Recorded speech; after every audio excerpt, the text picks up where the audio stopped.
साफ नहीं होता उनको क्या क्या होता है। दुनिया की 103 बीमारियां उन्हीं को होती है, क्योंकि आयुर्वेद ये कहता है कि अगर आपकी आंतें साफ नहीं है, लार्ज इंटेस्टाइन और स्मॉल इंटेस्टाइन, बड़ी और छोटी आंत साफ नहीं है, तो बीमारियों का केंद्र आपके घर में ही है। और 90% बीमारियां आपको मालूम है कब्जियत से शुरू होती हैं, कॉन्स्टिपेशन से शुरू होती हैं। हमारे देश में सभी बड़े चिकित्सक और वैद्य कहते हैं कि जिनका पेट साफ नहीं हुआ उनको कुछ भी बीमारी आएगी, संधिवात हो जाएगा, डायबिटीज हो जाएगी, कॉन्स्टिपेशन तो रहने वाला है, मुंह में से भयंकर बदबू आएगी, दांत आपके खराब हो जाएंगे, सांस में इतनी तेज बदबू होगी कि पड़ोसी बैठ नहीं पाएगा आपके पास, रात को नींद नहीं आएगी, भूख समय से नहीं लगेगी, भूख ठीक से नहीं लगेगी, शरीर में कमजोरी आती जाएगी। ऐसी 103 बीमारियां एक साथ आएंगी। अब उनको चूंकि कॉन्स्टिपेशन बहुत है तो ये सब बीमारियां उनको होती हैं। तो अब उसका इलाज क्या करते हैं वो? जब पेट साफ नहीं होगा तो सांस की बदबू भयंकर होगी। अब उस सांस की बदबू को रोकने के लिए वो दिन भर टूथपेस्ट लगाते हैं। हमारे देश में अब मुझे ये समझ में आने लगा है कि किसी भी भारतीय नागरिक को चिकित्सा सुविधा की जरूरत नहीं है, चिकित्सकीय ज्ञान की जरूरत है। हेल्थ फैसिलिटीज नहीं चाहिए, नॉलेज चाहिए। नॉलेज की बहुत कमी, और इतनी कमी है कि पढ़े लिखे लोग उससे ज़्यादा पीड़ित हैं। छोटी छोटी बातें नहीं जानते। पानी को उबाल के पीना ये इतनी छोटी सी बात है, लेकिन आज के समय की बीमारियों में सबसे इफ़ेक्टिव है, खासकर 3 महीने की ये जो। तो आप उनको बता दो भैया पानी उबाल के पियो, उबाल के पानी पीने से क्या होता है वो समझा दो उनको, 10 मिनट में समझ में आ जाए। फिर उनसे कहो कि खाना खाते हो तो कुछ ये खाओ ये मत खाओ, क्योंकि दिनचर्या ऋतुचर्या जो आयुर्वेद की है ना वो जरूर सीख लो। दिनचर्या और ऋतुचर्या जरूर सीखो, आयुर्वेद की बहुत आवश्यक है। और आपको मैं एक किताब का नाम बोल के जाता हूँ, इसको पढ़ो। भगवत गीता जैसे पढ़ी जाती है, रामचरितमानस जैसे पढ़ी जाती है, उस किताब का नाम है अष्टांग हृदय। इसका एक दूसरा नाम भी है अष्टांग संग्रह, पुराना नाम अष्टांग हृदय। ये किताब का जो स्वस्थ व्रत है ना, वो ऐसे पढ़ो जैसे आप धार्मिक पुस्तक पढ़ते हो, और उसको बार बार पढ़ो तो याद हो जाएगा, कंठस्थ हो जाएगा। उसमें 2000 सूत्र हैं। ये सूत्र लोगों को बताना शुरू कर दो। छोटे छोटे सूत्र हैं, जैसे खाना खाने के बाद पानी मत पियो, स्वस्थ रहना है जिंदगी भर तो खाने के 1 घंटे के बाद पानी पियो। क्यों नहीं पिए वो आप सब जानते हो, सरल भाषा में उनको समझा दो। फिर उनको बोलो पानी पियो तो घूंट भर भर के पियो, सिप करके पियो, ताकि ज़्यादा लार शरीर में जाए, वात पित्त कफ तीनों संतुलित रहे। ठंडा पानी कभी मत पियो। मैंने दुनिया में ठंडे पानी पीने वालों को बहुत देखा है। यूरोप और अमेरिका के लोग चिल्ड वाटर पीते हैं, बर्फ़ का पानी फ्रिज में रख के पीते हैं। परिणाम जानते हैं क्या होता है? सवेरे जब टॉयलेट रूम में जाते हैं तो 1-1 घंटे बाहर ही नहीं आते। उनको पूछो भाई तुम क्या कर रहे थे 1 घंटे वहाँ? तो कहते हैं न्यूज़पेपर पढ़ रहे थे, मैगजीन पढ़ रहे थे। क्यों पढ़ रहे थे? स्टूल पास नहीं होता। क्यों नहीं होता? कॉन्स्टिपेशन है, जोर लगाना पड़ता है फिर भी नहीं होता। गाना भी गाते हैं मेरे सपनों की रानी कभी आएगी, फिर भी नहीं आती। और अंतिम दुष्परिणाम पता है क्या होता है? उनको पेट साफ तो होता नहीं, तो सांस में से भयंकर बदबू आती है।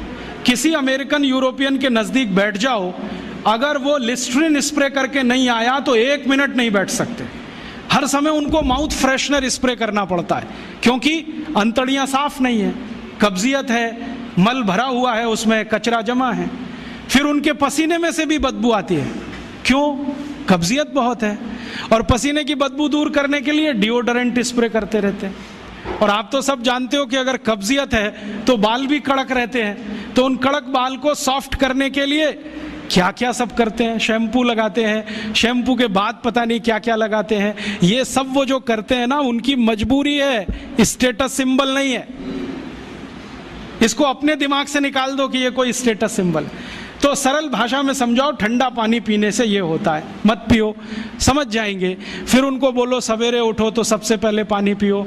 फिर उनसे बोलो खाना खाओ तो बैठ के खाओ, कभी भी खाना खाओ तो पूर्व दिशा में मुंह करके खाओ, सो तो पूर्व दिशा में। ये अष्टांग हृदय में इतने अद्भुत छोटी बातें हैं तो संस्कृत में है, लेकिन अब तो उसका हिंदी भी आने लगा है। तो हिंदी ले लो, हिंदी वर्जन ले लो, इसको पढ़ो, बार बार पढ़ो, और ये जाके गांव में सबको बताओ। फिर उनको कहो देखो ये तो है स्वस्थ रहने के लिए, अब तुम बीमार पड़ो तो बताओ तुम्हारी बीमारी क्या है। ये बीमारी है तो ये दवा है, ये बीमारी है तो ये दवा है। और मेरा आपसे एक निवेदन जरूर है कि अगर आप होम्योपैथी से भी इलाज करो तो उसकी मूल दवा जरूर बता दो। उनको ये ग्रीक और रोमन नाम में मत फंसाओ। आप कहोगे जी मैं तो ऑसीमम दे रहा हूँ, ये उनको कहो ये तो तुलसी का रस है भैया, तुम्हारे घर में फूलों से बनी हुई है, आसानी से मिलती है, जयपुर में मिलती है, दिल्ली में मिलती है। भंडारी वालों को अक्सर ऑर्डर दे के रखो, हमको इतनी भेजो। उनको जो पता चल गया कि आप प्रचार के लिए कर रहे हो तो मुफ्त में भी दे देंगे आपको। तो इस तरह से आप गांव गांव जाओ, छोटे छोटे शिविर लगाओ, गांव वालों को इकट्ठा करो। गांव वाले बहुत दुखी हैं, शहर वाले भी दुखी हैं, वैसे तो वो दुखी हैं। इसका यही सबूत है कि रामदेव जी आए जयपुर में सवेरे 4 बजे तो सब लोग पहुंच जाते हैं वहाँ, पैसा भी देते हैं, समय भी देते हैं। और 4 बजे रामदेव जी कहें टांग ऊपर उठा लो तो उठा लेते हैं, कहें सिर नीचे कर दो तो कर लेते हैं, ऐसे कर लो तो कर लेते हैं। क्यों? परेशान है, दुखी है, शरीर उनका साथ नहीं दे रहा है। और इतने दुखी हैं कि रामदेव जी तो क्या, कोई टिम्बकटू आ जाए उसी के सामने वो आ जाएंगे, और वो दुनिया भर में घूम के आते हैं अपनी अपनी छोटी छोटी बीमारियां लेके। तो इन जो दुखी लोगों का थोड़ा थोड़ा आप मदद कर दो इलाज के रूप में, ये सब आपके भगत हो जाएंगे। और ये भगत हो जाएंगे तो कहो आप भी प्रचार करो इसका, वो भी करें, आप भी करो, तो ये इतना तेजी से मल्टीप्लाई करेगा कि 2-5 साल में एलोपैथी का बाजा बज जाएगा। और बजा देना है अपने को, हाँ, ये संकल्प लेके चलो कि इनका बाजा हमको बजाना है।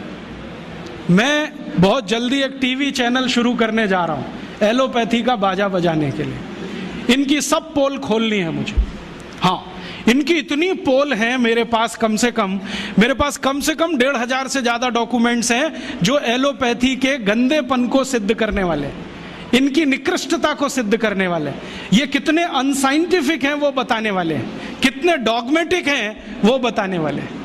मेरे पास ऐसे बहुत इंटरव्यूज हैं बड़े बड़े डॉक्टरों के, वो कहते हैं कि हम कोई डायग्नोसिस नहीं करते, तीर मारते, लग गया तो ठीक, नहीं तो तुक्का। और वो कहते हैं हम तो एक ही सिद्धांत पे काम करते हैं, ट्रायल एंड एरर, देते जाओ गलतियां करते जाओ, देते जाओ गलती, भले मर जाए पेशेंट उसमें। हमारे पास तो कम से कम ये नहीं है ट्रायल एंड एरर वाला। हम तो जानते हैं कि तुलसी है तो उसके ये गुण हैं तो ये रिजल्ट आना ही चाहिए, मेथी है तो उसके ये गुण हैं तो ये रिजल्ट आना ही चाहिए। हमको सब मालूम है, फिक्स है, यहाँ वेरिएशन नहीं है। मेथी के जो रिजल्ट चरक ऋषि को मिले वो आज भी मिलते हैं, इसमें इतना सातत्य है, वेरिएशन कहीं भी नहीं है। तो जो विज्ञान में सातत्य होता है, सत्य ज्ञान वही होता है। तो हमारे पास जो सत्य ज्ञान है